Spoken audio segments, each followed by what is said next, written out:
Dy të rinj, të cilët u përplasën me policinë në Mamurras gjatë aksionit të bluve për kapjen e njërit prej tyre, i cili ishte në kërkim, do të qëndrojë në burg. 28 vjeçari Amadeo Fufi u njoh me masën e sigurisë në gjykatën e Lezhës. Pasi dëgjoi palët, gjyqtari Delviot Lusha pranoi kërkesën e prokurorisë, duke cilësuar të ligjshëm arrestimin e Amadeo Fufit dhe caktoi ndaj tij masën e sigurisë arrest në burg.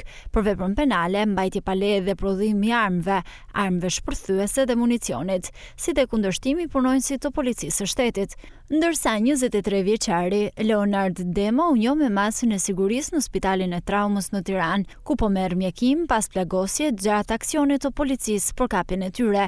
Gjykata vendosi që ai të qëndrojë në burg me qëllim ekstradimin drejt Italisë, pasi është dënuar nga gjykata e Trentos për kryerjen e veprës penale tentativë vrasjeje, të parashikuar nga legjislacioni penal italian.